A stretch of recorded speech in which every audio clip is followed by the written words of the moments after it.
La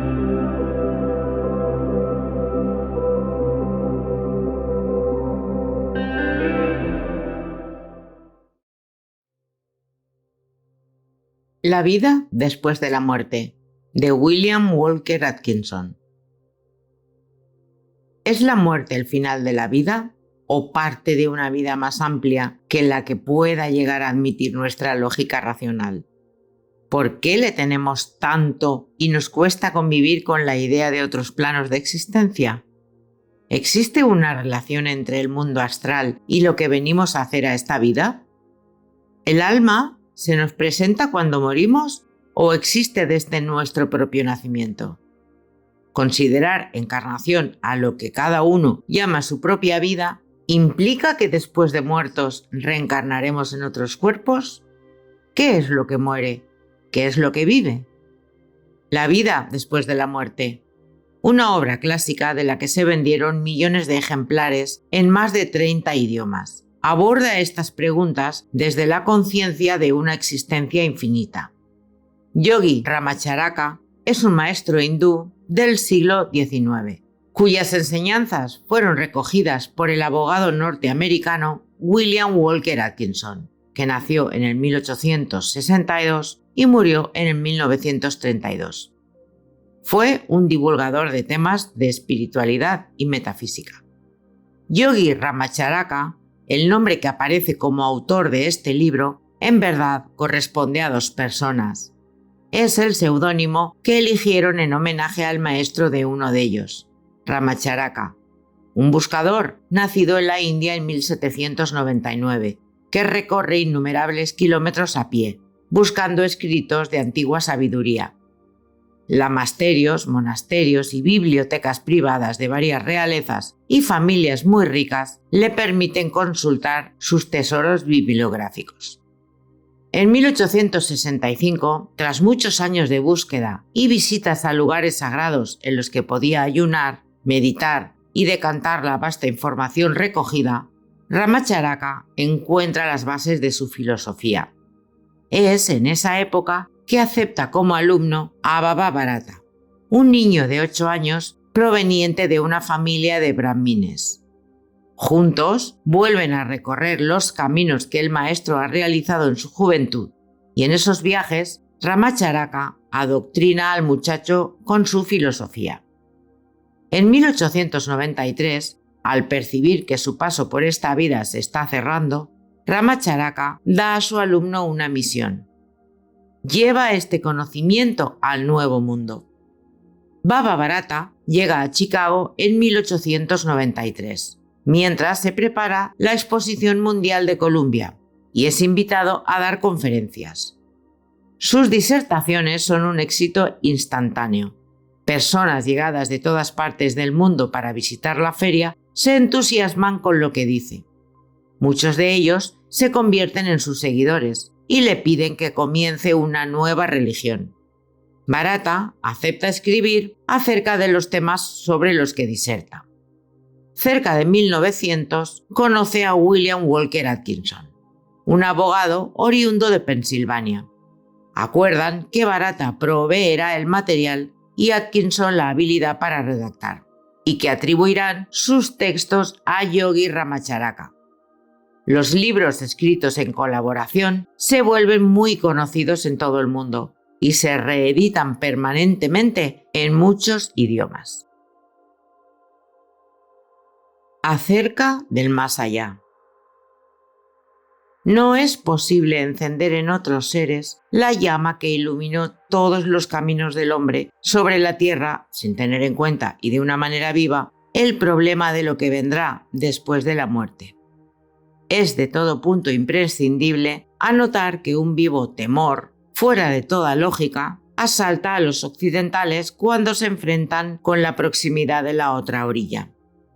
Existen excepciones entre los místicos y entre aquellos que poseen una fe profunda, pero son excepciones.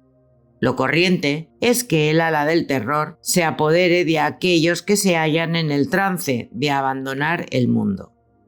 Alguien dijo una vez que la tierra solo es abandonada por quien quiere abandonarla. Esto lo conocen a fondo todos los filósofos orientales, muy en particular los hindúes. Este concepto fue en cierto modo inaccesible a las inteligencias de Occidente, hasta que algunas mentalidades superiores de Oriente, quienes a su vez conocían a fondo la mentalidad occidental, se dedicaron a aclararnos el problema. Entre los que emprendieron esta tarea sobresalen Vivekananda y Ramacharanka. El primero, para emplear una expresión occidental, se expresa en un idioma metafísico.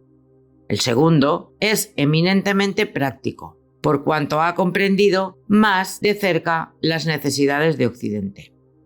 Por esta razón, la obra que reeditamos hoy se considera una de las más accesibles a todas las inteligencias. No es difícil extenderse en largas divagaciones a propósito de la posición del yogi Ramacharaka, si la relacionamos con algunos de los grandes poetas ocultistas como Dante Alighieri, Milton o Virgilio. Pero tal exposición exegética trascendería los límites de esta obra. Y, en último análisis, Ramacharaka lo ha comprendido así al eliminar todas aquellas expresiones que puedan oscurecer la comprensión del lector. A pesar de ello, nada de lo fundamental está excluido, y todos aquellos que sigan atentamente y sin precipitaciones el decurso de este libro podrán formarse una idea exacta del problema que nos ocupa.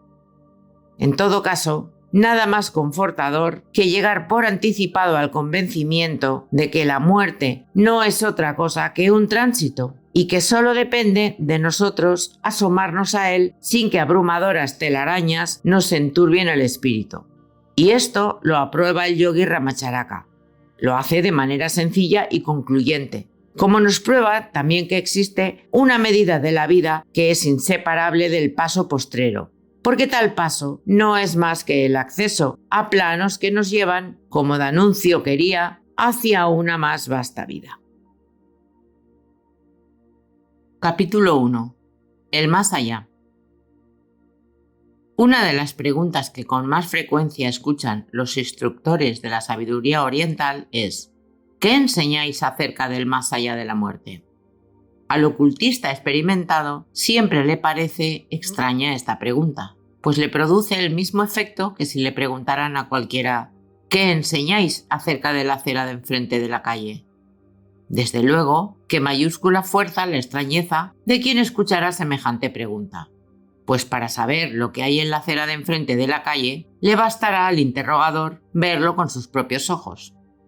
El instructor oriental ya no se admira de la multitud de pruebas del resultado de las meramente teóricas y dogmáticas enseñanzas de la mayoría de instructores y predicadores del mundo occidental, que son como ciego que guía a otro ciego, pues carecen de medios para comprobar sus afirmaciones y se contraen a transmitir lo que ciegamente recibieron de otros, quienes a su vez allegaron del mismo modo su instrucción. Por el contrario, en Oriente hay muchísimos individuos de muy evolucionadas facultades psíquicas y espirituales para quienes los fenómenos de la otra vida son tan familiares como los de la terrena. Y el mundo de ultratumba es para ellos tan real y efectivo como el ordinario ambiente del mundo físico. Para los ocultistas avanzados, no es el más allá un mar inexplorable, sino tan perfectamente conocido en sus corrientes, profundidades, islas y generales características como para el experto marino occidental pueda serlo el Atlántico. Además, a todo oriental instruido se le enseñó desde niño que los fenómenos del otro mundo no han de ser materia de creencia por fe, sino que pueden conocerlos efectivamente cuantos quieran emplear tiempo y estudio en educir las superiores facultades latentes en todo ser humano. Sin embargo, por la misma razón, el avanzado ocultista oriental se ve perplejo, por no decir desalentado, cuando ha de comunicar sus conocimientos sobre el asunto a los estudiantes occidentales cuya mente repugna por instinto aceptar la verdad según la aceptan los estudiantes orientales. Como quiera que el occidental no ha realizado por positiva experiencia ciertos fenómenos psíquicos y espirituales en que se fundan las enseñanzas sobre este punto, exige pruebas concluyentes de dichos fenómenos antes de pasar adelante. Por otra parte, para conocer estos fenómenos es indispensable experimentarlos. Y así no valen argumentos ni razones para convencer de una verdad que ha de servir de fundamento a las enseñanzas. En consecuencia, el estudiante occidental o bien acepta por fe las afirmaciones del instructor o las disputa por conjeturas y especulaciones. Y como en Occidente se cuentan por millares las conjeturas y especulaciones de esta índole, el estudiante puede muy bien excusarse de no aceptar ninguna de ellas, porque, según suele Orgir, tan buena es una hipótesis como otra. Al exponer los fenómenos del más allá, a que está dedicado este volumen, debe advertir desde luego el estudiante que no se le pondrá proporcionar ninguna prueba material, si no tiene muy actualizadas sus facultades psíquicas y espirituales, porque sin ellas la prueba demanda sería semejante a la que un ciego exigiera de la existencia de los colores o un sordo de la del sonido. La naturaleza de las cosas impide dar prueba material en dicho caso. ¿Qué método cabría emplear para explicar la sensación gustativa del azúcar a quien jamás hubiese probado un dulce? Por tanto, téngase muy en cuenta que las enseñanzas de este libro no se exponen como prueba de los fenómenos del otro mundo, sino tan solo a manera de relato de un viajero que vuelve de un país extraño y cuenta las peripecias de su viaje y lo que allí ha visto. Dijimos a los estudiantes de nuestras primeras lecciones, los instructores orientales no exigen de nadie que acepte ciegamente lo que se le enseña. Por el contrario, advierten al estudiante que solo acepte por verdad lo que haya comprobado personalmente, pues ninguna verdad es verdadera hasta que uno la ha corroborado por su propia experiencia. Pero también se le advierte que para comprobar así una verdad ha de educir y vigorizar las facultades indispensables para la comprobación. El instructor solo quiere que el estudiante confíe en él como en quien le señala el camino, y así le dice: este es el camino, ve por él y encontrarás lo que te ha enseñado. Tómalo, pésalo, mídelo, pruébalo y lo conocerás por ti mismo. Cuando llegues a cualquier punto del camino, sabrás tanto como yo y quien quiera que haya pasado por aquel punto. Pero hasta que allí llegues, no tendrás más remedio que aceptar cuanto te digan quienes ya lo traspusieron o a rechazar todo cuanto a dicho punto se refiera. No aceptes nada definitivamente hasta que por ti mismo lo hayas comprobado. Mas si eres prudente, aprovecharás los consejos y experiencias de quienes en el camino te precedieron. Cada cual ha de aprender por experiencia, pero los ya experimentados pueden señalar el camino a los inexpertos. En cada etapa observarás que quienes ya están más adelante dejaron señales, hitos y marcas para instrucción de los que le seguían. El hombre prudente aprovecha estas señales. No te exijo fe ciega, sino tan solo confianza hasta que seas capaz de demostrar por ti mismo las verdades que te expongo, como a mí me las expusieron mis instructores. Los escépticos occidentales podrán objetar que no damos pruebas científicas de nuestras afirmaciones acerca de los fenómenos del más allá.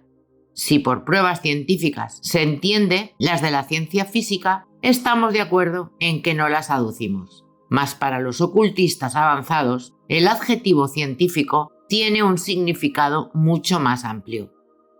Quien espere pesar, medir y calcular las cosas espirituales con métrica material fracasará sin remedio, pues nunca obtendrá la deseada prueba. Los aparatos físicos solo sirven para objetos físicos, y el mundo espiritual tiene peculiares aparatos con que registrar sus fenómenos. Por tanto, deseamos que comprenda bien este asunto quien comience a estudiar este libro, y sepa de antemano que no le ofreceremos ninguna prueba material, pues en parte alguna se hallarían semejantes pruebas. Tampoco argumentará este libro, porque no hay base de argumentación entre los que ven el más allá y aquellos cuya visión se contrae al plano físico. Sin embargo, esto no significa que vayamos a exponer un cúmulo de absurdas afirmaciones con la pretensión de que el lector las reciba como artículo de fe. Lejos de nosotros semejante intento. Porque aunque la razón por sí sola no sea capaz de rasgar el velo que separa la vida de la muerte, puede, no obstante, sí estar libre de prejuicios dogmáticos. Percibir cierta racionalidad en las afirmaciones verídicas de los fenómenos del mundo invisible, que por lo congruentes con otros fenómenos ya aceptados, explican racionalmente lo que de otro modo fuera inexplicable. En resumen, se verá que nuestras enseñanzas concilian hechos en apariencia antitéticos y enlazan muchos puntos oscuros que, si bien aceptados por la razón, no se habían podido estructurar ordenadamente en un concepto mental. Exhortamos al lector a que difiera su juicio hasta leído atentamente todo el libro y bien considerado lo leído. Aún así, convendrá que vuelva a leer y considerar cuanto exponemos. Y después se pregunte, ¿no parece todo esto lógico y probable? Si solo puede aceptarlo como hipótesis, que con ello se satisfaga, aunque nosotros sonreiremos de que tome por hipótesis lo que experimentalmente comprobaron los ocultistas de toda época. Pero si detenidamente se consideran enseñanzas expuestas en este libro, resultarán cada vez más razonables según transcurran los años, pues todas las experiencias del individuo se acomodarán al carácter general de las enseñanzas, que irán sustituyendo a los viejos y rutinarios conceptos. No es fácil apartarse o desechar la verdad una vez conocida, porque hurgará con irresistible prurito luego de alojada en el oído mental de quien la escuche. Y tras el oído está aquella parte del ser humano que, aunque revestida de varias envolturas, conoce la verdad.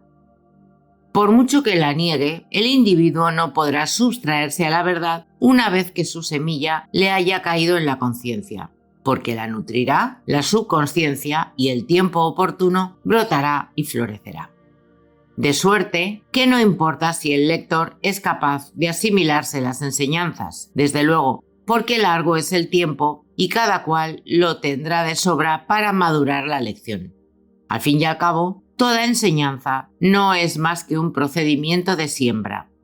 Algunas semillas caerán en pedregales, otras en márgenes del camino donde las devoren las aves, otras en suelo estéril, pero no dejarán de caer, aunque sean pocas, las que arraiguen en feraz terreno y con el tiempo broten, entallezcan, ahijen, medren, florezcan y fructifiquen. Capítulo 2. La ilusión de la muerte. La humanidad está hipnotizada por la idea de la muerte. El vulgar empleo de esta palabra denota la ilusión. En labios de quienes debieran tener mayor conocimiento, oímos expresiones tales como la implacable guadaña de la muerte, tronchada en la flor de su edad, desaparecido para siempre, todo acabó para él, pérdida irreparable, etc. Al hablar de una persona que acaba de marcharse de este mundo, como si diesen a entender que ha dejado de existir y ya no es nada. Sobre todo, en el mundo occidental predominan estas pésimas y escépticas ideas, a pesar de que la religión cristiana allí prevaleciente describe las delicias del cielo en tan vigorosos y atractivos términos que todos sus fieles deberían desear el tránsito a tan feliz y dichosa vida. Si los cristianos creyeran sinceramente lo que su esotérica religión les enseña y promete, en vez de lamentarse amargamente y vestirse de luto cuando alguno de sus deudos y allegados muere, con las debidas disposiciones, habrían de entonar cantos de júbilo y engalanarse floridamente por haber pasado el ser querido a la dichosa, feliz y bienaventurada vida celeste. Las generalidades de las gentes, no obstante, la fe que profesan, temen a la muerte. Les espanta su imagen y les conturba su recuerdo con invencible terror. Sin embargo, quienes conocen la ilusión de la muerte no experimentan tan siniestras emociones, y aunque naturalmente sienten la temporánea separación del ser amado, saben que no lo han perdido para siempre, sino que tan solo pasó a otra fase de vida y que nada de él se ha aniquilado. Relata una secular fábula e indica que al notar una oruga la languidez anunciadora del fin de su estado reptante y el principio de su largo sueño de crisálida, reunió a sus compañeras y les dijo: «Triste es pensar en el forzoso abandono de esta vida que tan halagüeñas venturas me prometía. Sesgada por la guadaña de la muerte en la flor de mi existencia, soy un ejemplo de la crueldad de la naturaleza. Agur, mis buenas amigas, agur para siempre. Mañana no existiré». Acompañada por las lágrimas y lamentaciones de las amigas que rodeaban su lecho de muerte, la oruga pasó a su otro estado. Una vieja oruga exclamó tristemente: «Nuestra hermana nos ha dejado. Su destino es también el nuestro. Una tras otra nos abatirá la guadaña destructora como hierba de los prados. La fe nos mueve a esperar otra vida, pero ¿acaso sea una vana esperanza?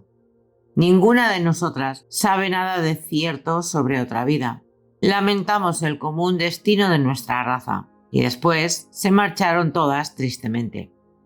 Bien claro se echa de ver la ironía de esta fábula, y nos sonreímos de que la oruga ignore la gloriosa vida que le espera cuando despierte del sueño de la muerte y se metamorfosee en policromada mariposa.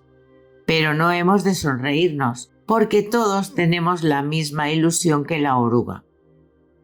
Esta secular fábula simboliza en unas formas inferiores de la vida la ignorancia e ilusión de la humanidad.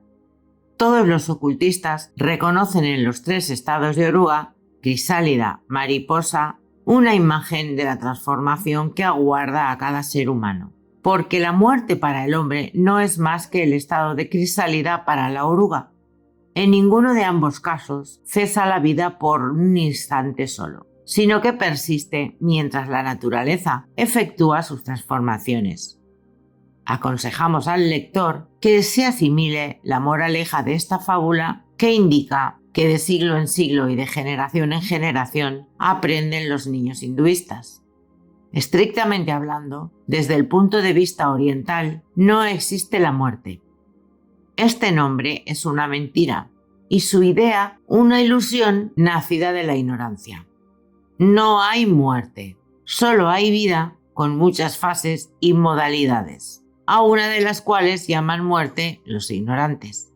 Nada muere realmente, aunque todo experimenta un cambio de forma y actividad. Así es como dice Bhagavad Gita. Nunca nació el espíritu ni nunca dejará de ser. Nunca hubo tiempo en que no fuera, pues sueños son el principio y el fin. Sin nacimientos, ni muertes, ni mudanzas, permanece el espíritu por siempre. La muerte no lo toca, aunque parezca muerta la casa en la que mora.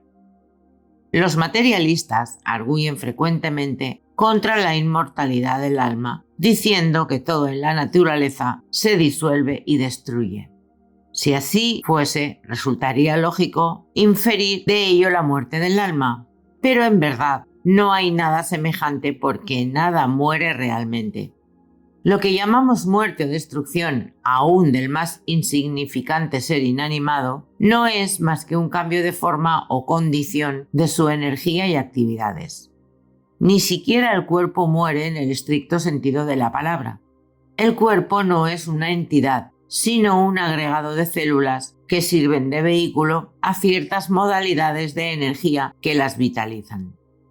Cuando el alma deja el cuerpo, las células se disgregan en vez de agregarse como antes.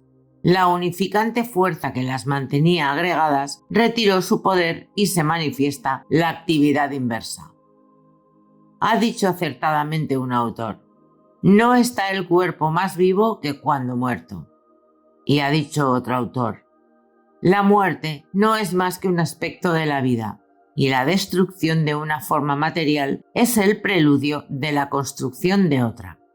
Así, vemos que el silogismo de los materialistas carece de premisa mayor y, por tanto, ha de ser forzosamente falsa la conclusión de todo razonamiento en él fundado. Pero ni los ocultistas expertos ni nadie que esté algún tanto espiritualizado tomarían en serio el argumento de los materialistas, aunque fuera 100 veces más lógico, porque han educido y actualizado sus superiores facultades psíquicas y espirituales que les dan a conocer que el alma no perece cuando se disgrega el cuerpo. Cuando el individuo es capaz de desprenderse temporalmente de su cuerpo físico y actuar efectivamente en los planos ultraterrenos, le parece fútil y absurda la discusión especulativa sobre la vida después de la muerte. Si un individuo que no ha llegado todavía a la etapa de desenvolvimiento psíquico y espiritual en que se tiene prueba sensorial de la supervivencia del alma, demanda una prueba de ella. Digámosle que en vez de fijar su mirada mental en el exterior, la enfoque en su interior, y allí hallará la prueba deseada. Porque, como nos enseña la filosofía, el mundo interno es mucho más real que el mundo externo de los fenómenos. En efecto, el hombre no tiene un positivo conocimiento del mundo exterior, pues todo cuanto posee es el informe que el interno le proporciona de las impresiones recibidas del exterior. El hombre no ve el árbol que mira, sino tan solo la imagen invertida del árbol retratada en su retina. Además, su mente ni siquiera percibe esta imagen, sino solo el vibratorio informe de los nervios cuyos filamentos terminales excitó la imagen. Así, nos hemos avergonzado de aprovechar las reservas acopiadas en las intimidades de la mente, donde permanecen muchas profundas verdades. En las regiones subconsciente y superconsciente de la mente está el conocimiento de muchas fundamentales verdades del universo, entre ellas las dos siguientes. Primera, la certidumbre de la existencia de una suprema potestad que compenetra y mantiene el universo, ZQ, la certidumbre de la inmortalidad de nuestro verdadero ser, del íntimo yo, que ni el fuego abrasa, ni el agua ahoga, ni el aire aventa. La vista mental enfocada en nuestro interior hallará siempre el yo con la certeza de su indestructibilidad. Desde luego que esta prueba es muy diferente de la que requieren objetos de materia física, pero ¿qué importa? La verdad buscada pertenece a la interna vida espiritual y no a la externa física, y así por dentro y no por fuera se ha de buscar el alma. La mente concreta solo puede relacionarse con objetos físicamente materiales. La mente superior, subjetiva o intuicional, se relaciona con objetos psíquicos y espirituales. La mente concreta se relaciona con el cuerpo y la intuitiva con el alma de las cosas. Por lo mismo, hemos de buscar el conocimiento respectivo en la región apropiada de nuestro ser. Dejad que el alma hable por sí misma y escucharéis su sonoro, armónico, vigoroso y esplendente canto que dice: no hay muerte, no hay muerte, no hay muerte, no hay más que vida y esta vida es eterna. Tal es el canto del alma. Escuchadlo en silencio, porque únicamente así podrán llegar a vuestros oídos sus vibraciones. Es el canto de vida negador de la muerte. No hay muerte, solo hay eterna, sempiterna vida. Capítulo 3. Planos de existencia. Una de las ideas elementales de la filosofía yogi, que resulta de más difícil comprensión para la ordinaria mentalidad occidental, es la de los planos de vida. Y esta dificultad sube de punto cuando el estudiante occidental trata de comprender las enseñanzas yogis referentes a la vida ultraterrena. La mentalidad occidental insiste en concebir ubicada en un lugar la vida del alma después de la muerte física. De ello tiene gran parte de culpa la teoría occidental, aunque también se ha de considerar la propensión de la mentalidad occidental a considerar en términos de objetiva existencia la vida ya desligada del mundo objetivo. Las personas vulgarmente religiosas de Occidente creen que el cielo es un lugar situado en algún punto del espacio. con hermosas viviendas de piedras preciosas y calles pavimentadas de oro. Aún quienes han trascendido esta pueril idea no alcanzan a concebir su cielo como un estado y no como un lugar. Para la mentalidad occidental es muy difícil formar un concepto abstracto del cielo y por ello insiste en situarlo en el espacio.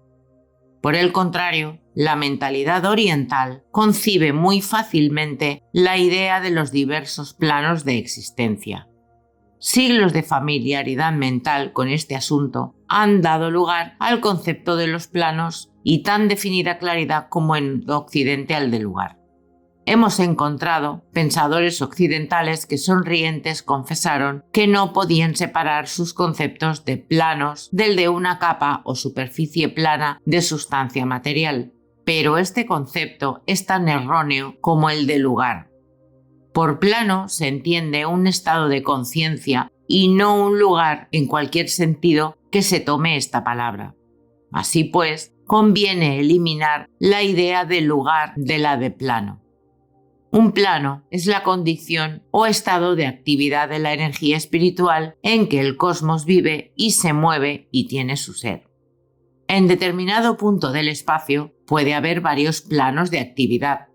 Pongamos, por ejemplo, tomado del mundo físico, la ordinaria vibración del sonido. Puede el aire estar lleno de muchas notas musicales.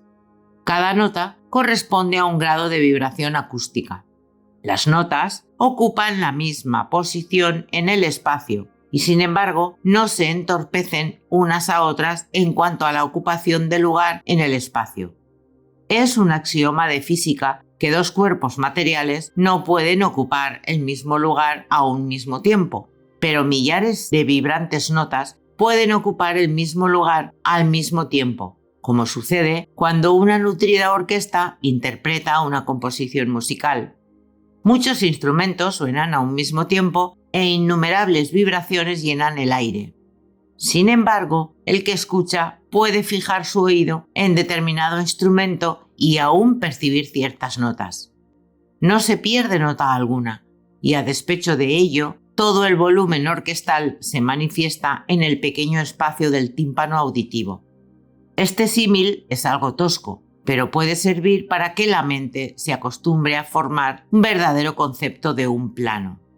Otro ejemplo nos ofrece la vibración de la luz, que, como sabemos, resulta de las vibrantes ondas etéreas al ponerse en contacto con la materia física. Cada color tiene su propio lugar en la escala vibratoria. Cada rayo solar que nos alcanza está compuesto de 7 colores que pueden desglosarse por medio de un prisma de cristal. Todos los colores están en cada punto del espacio por donde pasa el rayo de sol y pueden desglosarse por descomposición de la blanca luz. Aunque más allá o más acá del campo ordinario de la visión humana hay colores invisibles por ser sus vibraciones demasiado altas o demasiado bajas. Estos colores pueden percibirse por medio de instrumentos apropiados. ¿Acaso estos diferentes órdenes de vibración ayuden a formar el concepto de los planos de existencia independientemente de la idea del lugar? Otro ejemplo nos depara la electricidad, en que vemos varios grados y condiciones de energía que ocupan el mismo lugar a un mismo tiempo. En los perfeccionados aparatos telegráficos pasan varios despachos o partes por un mismo alambre sin confundirse unos con otros. De la propia suerte, el aire puede estar lleno de infinidad de radiogramas de distinta tónica que no se interceptan unos a otros, a pesar de que las diversas vibraciones se interpretan sin estorbarse, porque ninguna de ellas advierte la presencia de las demás ni recibe su influjo.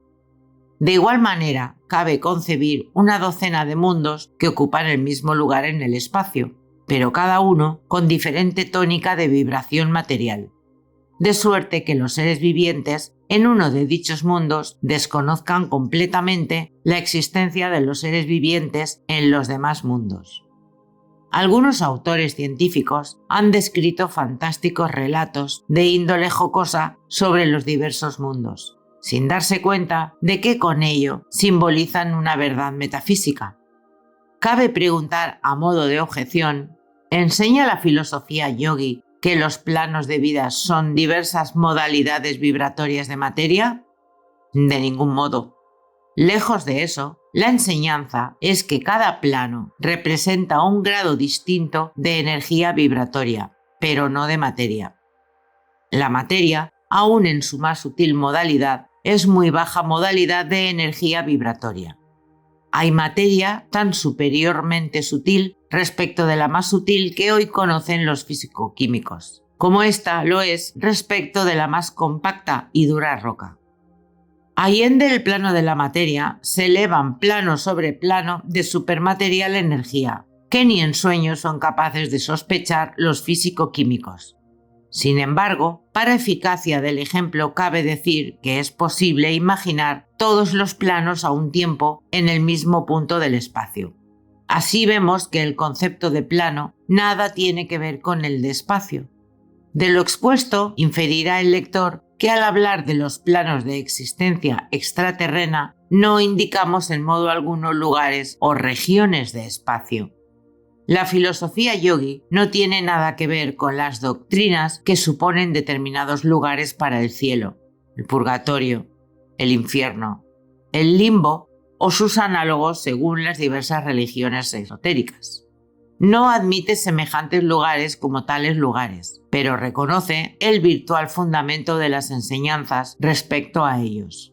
En este volumen no trataremos de los innumerables planos de existencia manifestados en el universo, sino que nos contraeremos a considerar los planos peculiares del mundo astral en que residen las almas desencadenadas que vivieron en la Tierra y al que suele llamársele el mundo espiritual de la humanidad. Veremos que hay muchos planos y subplanos de existencia en el vastísimo mundo astral, así denominado en distinción del mundo físico que le es inmediatamente inferior en la escala vibratoria. Cada plano y subplano tiene sus peculiares características y fenómenos, según iremos viendo en el transcurso de nuestra exposición. Sin embargo, las mismas leyes y principios generales rigen en todos ellos. Pero antes de pasar a la consideración del mundo astral, insistamos una vez más en el concepto de plano, a fin de que no haya duda acerca de su significación. Al hablar del ascenso de un plano inferior a otro superior, o del descenso de uno superior a otro inferior, no damos a entender que se haya de subir o bajar como por una escalera, ni tampoco que se haya de pasar de una superficie a otra de diferente nivel. Y aún resulta inexacto el conocido símbolo de surgir del fondo a la superficie del océano. El símil más aproximado a la realidad en punto a la transición de uno a otro plano es el del aumento o disminución del número de vibraciones, como sucede en las acústicas, lumínicas y eléctricas. Si se aumenta la tensión de una cuerda de violín, aumenta también su grado de vibración y por consiguiente su nota, porque es entonces mayor el número de vibraciones. Asimismo, el color de una barra de hierro caldeada puede mudarse de rojo oscuro en cereza y después en blanco, con solo aumentar la temperatura. También puede aumentarse o disminuirse a voluntad el potencial de una corriente eléctrica. Más materializado símil es el de un mineral duro y compacto, que en el horno eléctrico puede convertirse en vapor a merced de la enorme elevación de temperatura que acrecienta las vibraciones de su masa. Lo que es verdad en los planos inferiores de manifestación, lo es también en los superiores. El paso de un plano a otro puede concebirse como un cambio de vibración de la energía que anima todas las cosas, y este concepto nos dará la verdad sobre los planos de existencia y la idea más aproximada de que es capaz la mente finita del hombre. No hay palabras a propósito para designar los fenómenos superiores, y así resulta tosco, imperfecto e insuficiente todo ejemplo, símbolo o símil expresado en términos propios de los planos inferiores. Pero aún mediante estos imperfectos símbolos puede la mente humana tener idea de lo inaccesible a los sentidos corporales e inexpresable en palabras de lengua vulgar. Capítulo 4. El mundo astral. Los estudiantes de ocultismo, tanto orientales como occidentales, hallan en las obras de antiguos autores muchas referencias a los planos constituyentes del mundo astral inmediatamente superior al mundo físico, pero notan diferencia en cuanto al empleo de los términos. Algunos autores denominan conjuntamente plano astral a toda la serie de planos que desde el mundo físico se suceden hasta el plano espiritual exclusive, cuya naturaleza es un arcano para la mente del hombre vulgar. Entre los modernos tratadistas hay quienes designan con el nombre de plano astral los planos inferiores del mundo astral que están más cercanos al mundo físico. Estas divergencias en punto a terminología confunden a los principiantes en el estudio del mundo inmediatamente superior al físico. En este volumen, como en los demás, hemos seguido el ejemplo de los autores antiguos y damos el nombre de mundo astral al conjunto de planos que desde el físico se suceden hasta el plano espiritual, ambos extremos excluidos. Hemos preferido esta denominación colectiva por lo más sencillo y porque no confunde al estudiante con diversas denominaciones técnicas. El mundo astral consta así de numerosos planos y subplanos que se extienden en serie ascendente desde el más cercano al mundo físico hasta el más cercano al mundo espiritual. Entre estos dos extremos se pueden observar innumerable variedad de fenómenos y fases de existencia. En los subplanos inferiores del mundo astral se manifiestan las actividades psíquicas llamadas clarividencia, clariaudiencia, telepatía, psicometría, etc. También se manifiestan en estos subplanos inferiores ciertas formas de ectoplasma, espectros y otras apariciones de almas desencarnadas que a veces perciben el nombre y algunos animales. Asimismo, actúan y se mueven en estos subplanos los seres humanos vivientes en el mundo físico que se desprenden temporalmente de su cuerpo físico durante el sueño o el éxtasis, o deliberadamente.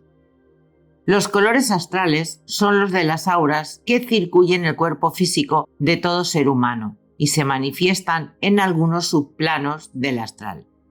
En otros subplanos se manifiestan los fenómenos como el psiquismo, las formas de pensamiento, las ondas y nubes mentales que influyen en la mente y el ánimo de quienes tienen su misma tónica psíquica.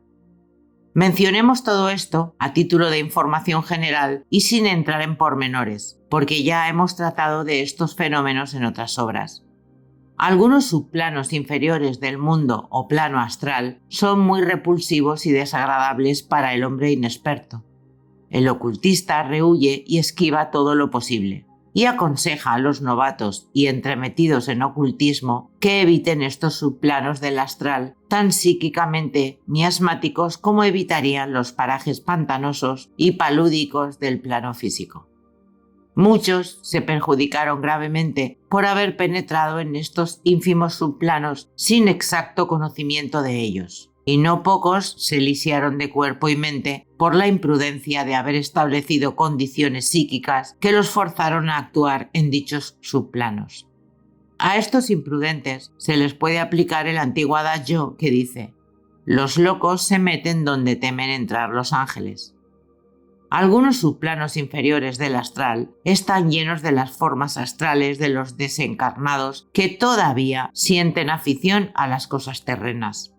También allí residen por algún tiempo los que fueron la hez de la vida humana, atraídos por las cosas del mundo físico sin que nada los impulse a los planos superiores. Muy deplorable es ver a quienes hubieran repugnado el trato con semejantes entidades en la vida terrena.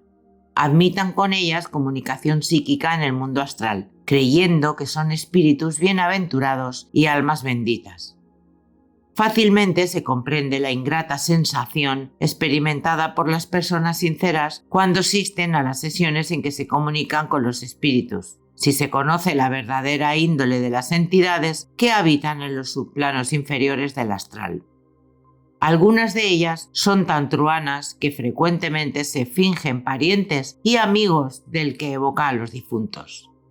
En los subplanos superiores moran las almas desencarnadas de evolucionada espiritualidad.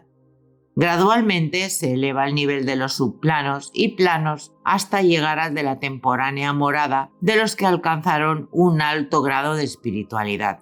Es el cielo de las religiones que cada cual describe según su credo tradicional. Y así como las religiones concretaron la idea del infierno en oposición a la del cielo, así también en el mundo astral hay subplanos inferiores donde las almas desencarnadas que en la vida tuvieron brutales inclinaciones sufren las forzosas consecuencias de sus obras. La diferencia está en que el infierno o lugar inferior del mundo astral no es eterno, sino que el alma desencarnada puede purificarse y aprovechar la ocasión que se le depara de mejorar de ambiente. La idea católica del purgatorio también tiene su realidad en algunos subplanos inferiores del astral, donde, como dice el espectro del padre Hamlet, las insensatas culpas que cometí en el mundo se están quemando para purificarme.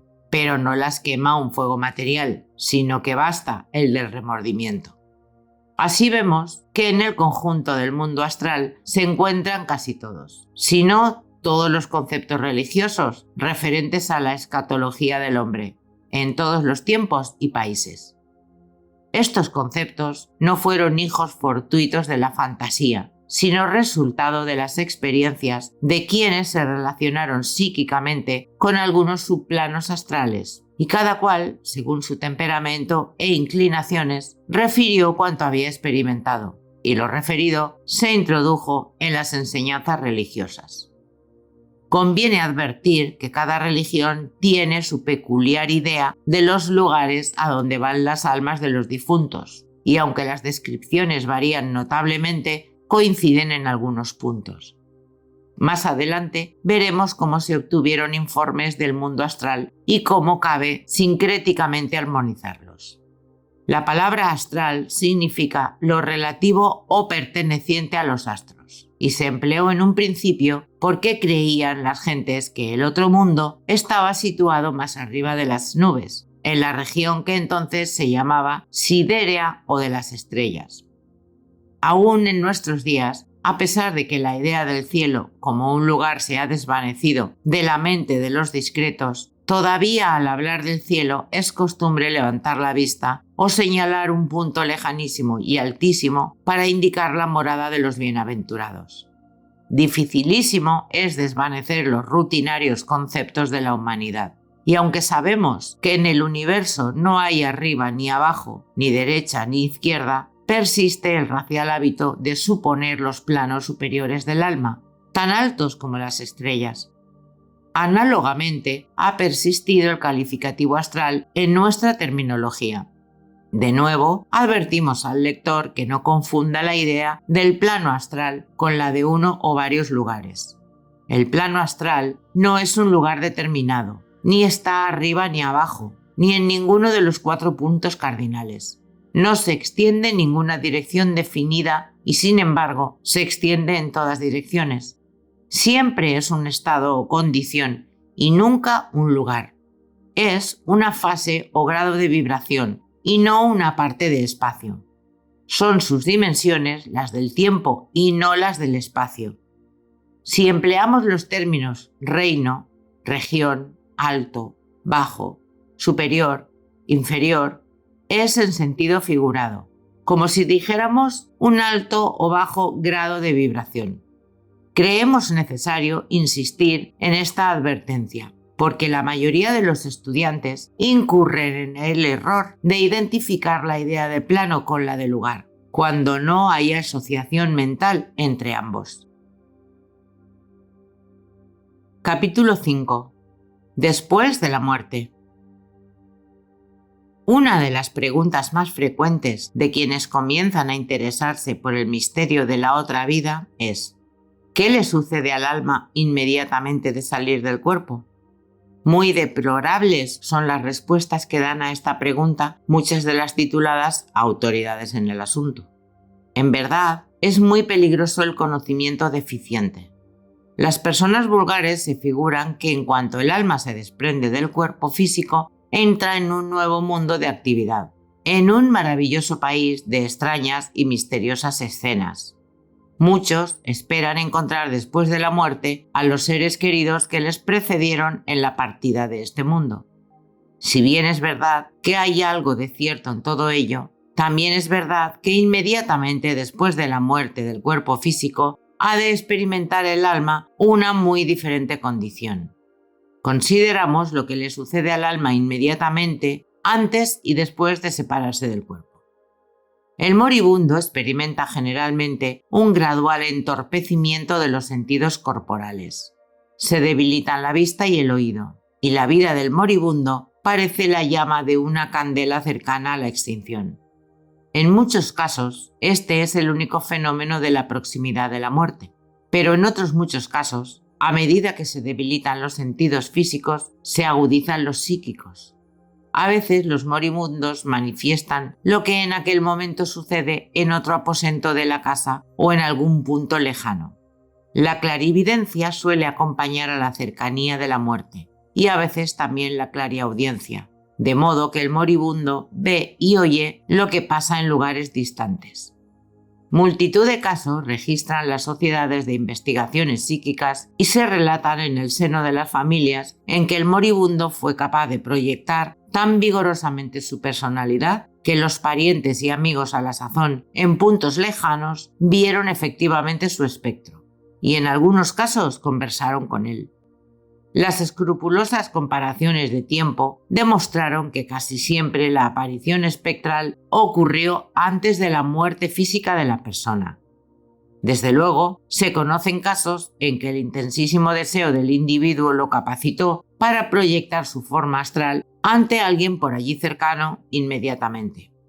Aunque estos casos son todavía mucho más raros. Casi siempre el fenómeno es consecuencia de la transmisión de un pensamiento tan vigoroso que la persona a quien va dirigido ve la forma o imagen astral del moribundo, cuya alma está, sin embargo, todavía en el cuerpo. También, en muchos casos, el moribundo cree tener a su lado a los seres queridos que le predecieron en la muerte física, aunque esto no significa que hayan de estar allí realmente, pues conviene advertir que en el plano astral se anulan las distancias, y es posible que dos entidades se relacionen sin interposición de espacio. Es decir, que aunque dos almas no estén una junto a otra, pueden relacionarse con la mente y el espíritu como si efectivamente lo estuvieran. Muy difícil le es comprender esto a quien todavía vive en cuerpo físico, porque en el mundo material rigen las leyes del espacio. La telepatía nos da la clave de los fenómenos astrales. Dos personas vivientes en cuerpo físico pueden comunicarse mentalmente aunque estén una de otra a millares de kilómetros de distancia o en uno u otro extremo del mundo. De la propia suerte, dos almas pueden comunicarse directamente sin que para ello sea obstáculo la distancia. Según hemos dicho, el moribundo se comunica a veces con las personas queridas que ya están en el otro mundo y de esta comunicación recibe grandísimo consuelo, pues en efecto es una hermosa circunstancia que suele acompañar a lo que llamamos muerte, la reunión del moribundo con sus deudos y amigos queridos de la que con tanta esperanza hablan las personas piadosas. Pero no ocurren las cosas como ellas se figuran. El moribundo va desprendiéndose poco a poco de su cuerpo físico y al expirar queda el alma revestida del cuerpo astral, que es exacta contraparte del físico con el cual coincide durante la vida terrena. Es el cuerpo astral de una forma de materia mucho más sutil que la física, de modo que escapa a todas las pruebas que revelan la materia ordinaria. En el momento de la muerte, el cuerpo astral queda enlazado con el cadáver por un tenue cordón de materia aérea, que al fin se rompe, y queda entonces el cuerpo astral libre, como externa envoltura del alma. Pero este cuerpo astral no es el verdadero ser humano, como tampoco lo era el cuerpo físico, pues ambos no son más que temporáneas envolturas del alma. Al dejar el cuerpo físico, se sume el alma en profundo sueño o estado comático, semejante al del feto en el claustro materno, y así se predispone a nacer en el mundo astral, pues necesita tiempo para adaptarse a las nuevas condiciones y cobrar la fuerza y vigor requeridos por la nueva fase de existencia. La naturaleza abunda en estas analogías. El nacimiento en el mundo físico tiene muchos puntos de semejanza con el nacimiento en el astral, y ambos están predecidos por un periodo comático. Después de la muerte física, permanece el alma dormida en el cuerpo astral que le sirve de protectora envoltura, como la matriz protege al feto. Antes de proseguir en nuestro estudio, debemos detenernos a considerar ciertas características de la vida del alma en esa etapa. De ordinario, descansa en paz, sin que la perturben externas influencias. Sin embargo, hay circunstancias excepcionales, o sea, los ensueños del alma dormida, determinados por dos causas. 1. Las emociones intensas de amor y odio, o la inquietud por el incumplimiento de alguna labor importante o de un sagrado deber. Y 2. El vehementísimo pensamiento en los seres que deja en el mundo, con tal que estos se hallen emocionalmente relacionados con el alma del difunto. Ambas causas producen en el alma, que acaba de desprenderse del cuerpo físico, una inquietud y desasosiego lo bastante poderosos para atraerla hacia las cosas de la tierra, ya por medio de una ensoñadora comunicación telepática o, en muy raros casos, mediante un estado parecido al sonambulismo de la vida física. Estas condiciones son deplorables, porque perturban al alma y retrasan su evolución y desenvolvimiento en su nueva fase de existencia. El alma que pasa tranquilamente del mundo físico al astral rara vez se ve conturbada por semejantes ensueños, sino que después del estado comático despierta a la otra vida con tanta naturalidad como el capullo se abre en flor. No le sucede lo mismo a quien está poseído de vehementes deseos relativos a la vida terrena, o apesadumbrado por remordimientos o invadido de emociones de amor o de odio, o bien teme por la suerte de sus seres amados a quienes deja en la tierra. En este último caso, atormentan dichas inquietudes a la pobre alma. Su sueño astral es febril y desazonado, y a veces nota el involuntario impulso de aparecerse a sus deudos o comunicarse con ellos, en el ya referido estado de sonambulismo. Si el alma accede a este impulso y se aparece visiblemente a sus deudos o amigos, se advierte en la aparición algo que no es propio de la personalidad física, como si estuviera medio dormida y careciese de la prestancia que tuvo en la vida física. Así lo comprueba la historia de las apariciones ectoplásmicas, y la explicación que acabamos de dar es la única que esclarece este asunto. Sin embargo, con el tiempo, estas pobres almas apegadas a las cosas terrenas se cansan y caen en plácido sueño. De análoga suerte, los vehementes deseos de los que en un mundo físico quedan pueden establecer una relación con el alma del difunto y perturbar su descanso.